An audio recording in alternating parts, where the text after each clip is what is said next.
המשטר באיראן לא מבין את נחישותנו להגן על עצמנו ואת נחישותנו.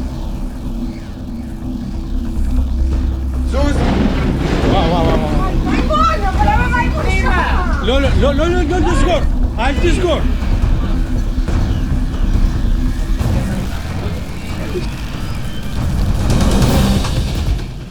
Good afternoon.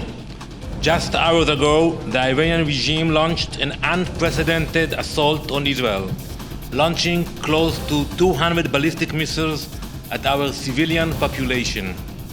An attack on this scale has not been seen since the Blitz of London. 10 million people were forced into bomb shelters. Imagine the entire population of New York City in 10 minutes have to seek shelter. Children, babies, elderly. That's what happened in Israel. No!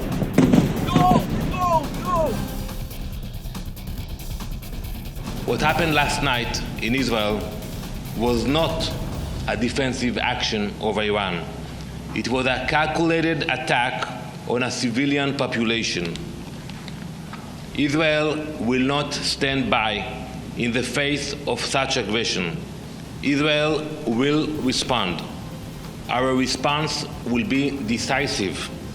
And yes, it will be painful. But unlike Iran, we will act in full accordance with international law.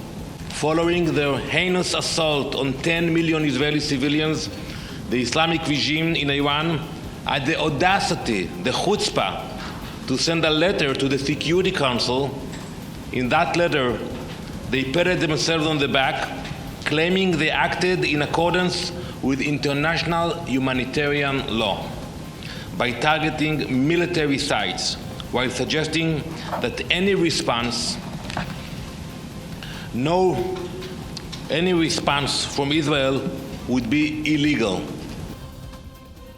We are very disappointed from the Secretary General's approach. Let's look at the last year. After October 7th, the Secretary General put a very poor statement where he said that there is no vacuum. And some understood that he's justifying the atrocities of October 7th.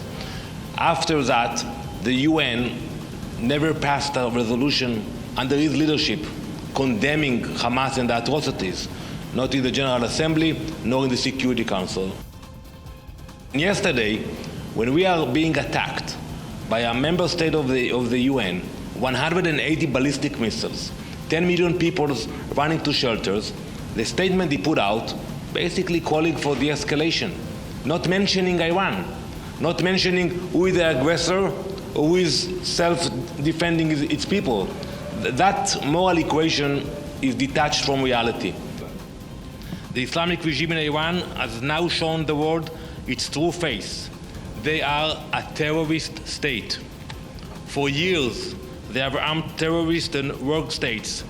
They are responsible for the death of innocent civilians across the globe, from Europe's war zones to terror attacks in the Middle East, from embassies in Latin America to assault on US personnel. Iran's blood-stained fingerprints are everywhere. Until now, they have hidden behind proxies, but the mask has dropped. They have exposed themselves directly, launching hundreds of missiles into civilian areas. Their evil is now laid bare for all to see. I have called for an emergency session of the Security Council to convene as soon as possible to discuss this unprecedented attack and to issue a clear, unequivocal condemnation of Iran. Let me be very clear. We will defend our people. We will act. Iran will soon feel the consequences of their actions. The response will be painful. First of all, I will tell you frankly it is that I'm very disappointed from the reaction of the Secretary General. Few hours after such a vicious attack, and the statement he put out, basically it ignores the aggressor and speaks about de-escalation. But we have a member state of the United Nations that just came to this building a few days ago, and they sent ballistic missiles to another sovereign state, and instead of condemning them, some people call for de-escalation. That's disappointing. We have no desire for war or escalation, but we cannot sit idly by when our civilians are being attacked in such manner. And as I said earlier, Iran used to send proxies, but now when they send almost 200 ballistic missiles, that's something that I don't think any other nation in the world will ignore. Iran has put out a statement saying that if Israel responds... So we will decide about when and how we will respond, but I can tell you one thing. It will be noticed. It will be painful. And I think that the people of Iran who are watching us understand that it's not against the Iranian people, it's against the radical regime that dragged the Iranian people into this situation. I appreciate the sincerity of the Minister of Foreign Affairs, and we have a peace treaty with Jordan.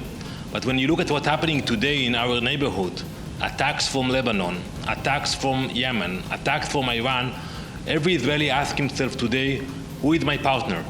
And unfortunately, today the leadership of the Palestinian Authority are not capable of proving themselves as partner for peace. You know, they haven't condemned Hamas. President Abbas spoke in the General Assembly for half an hour, ignored the atrocities and Hamas completely. He never mentioned Hamas.